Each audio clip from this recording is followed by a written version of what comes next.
Hello बच्चों, हमारा question है a tall cylinder is filled with viscous oil, a round payable is dropped from the top with zero initial velocity. From the plots shown indicates the one that represent the velocity v of the pebble as a function of time t. तो देखिए बच्चों, सबसे पहले हमें एक छोटा सा concept समझना है. मान लीजिए कि हमारे पास ये एक सिलेंड्रिकल कंटेनर है, वेसल है, और इस वेसल के अंदर एक फ्लूइड रखा हुआ है. ठीक है, ये हमारा फ्लूइड है. अब इस फ्लूइड के अंदर हमने एक पेबल को ड्रॉप किया. पेबल मींस बच्चों एक पत्थर है. मान लीजिए इस पत्थर को हमने यहां से ड्रॉप किया.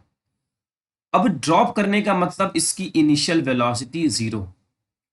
अब क्या होगा, जैसे इसको ड्रॉप करेंगे मींस ये जीरो वेलोसिटी से स्टार्ट होगा और इसके अंदर मूव करना शुरू करेगा.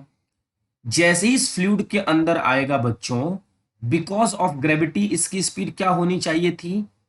बिकॉज ऑफ ग्रेविटी इसकी स्पीड इंक्रीज होनी चाहिए थी. स्पीड जो हमारी इसकी इंक्रीज होनी चाहिए थी. बट यहां पे हमारा है फ्लूइड जो कि एक ऊपर की तरफ फोर्स लगाएगा, जिसे हम कहते हैं विस्कस फोर्स. अब यहां से इसकी जीरो वेलोसिटी से ड्रॉप हुआ करते करते इसकी वेलोसिटी 1 2 3 4 ऐसे इंक्रीज होते होते एक ऐसा टाइम आएगा कि इसकी वेलोसिटी बच्चों क्या हो जाएगी? कांस्टेंट. होना चाहिए था increase because of gravity, but एक विस्कस फोर्स ऊपर की तरफ लग रहा है जिसकी वजह से इसकी स्पीड क्या हो जाएगी? कांस्टेंट. उस कांस्टेंट स्पीड को हम कहते हैं टर्मिनल वेलोसिटी. ये जो हमारी वेलोसिटी है वो कांस्टेंट हो जाएगी और इसे हम कहते हैं टर्मिनल वेलोसिटी. तो यहां से जीरो से स्टार्ट हुआ और इसकी वेलोसिटी इंक्रीज होते होते फिर कांस्टेंट हो गई है बिकॉज ऑफ इस फ्लूइड की विस्कोसिटी की वजह, मतलब ऊपर लगने वाले फोर्स की वजह से. चलिए बच्चों, हम अपने ऑप्शन को देखते हैं. यहाँ पे क्या दिया है? First option, velocity continuous increase हो रही है टाइम के साथ. नो, इंक्रीज हो रही है कुछ टाइम तक, उसके बाद ये कांस्टेंट हो गई है. ये आंसर रॉन्ग. यहाँ पे कहा जा रहा है कि कुछ देर तक इसकी वेलोसिटी जीरो है. नो बच्चों, जैसे ही ये ड्रॉप हुई है इसकी वेलोसिटी जीरो से इंक्रीज करने लगी है, मींस ये हमारा जीरो.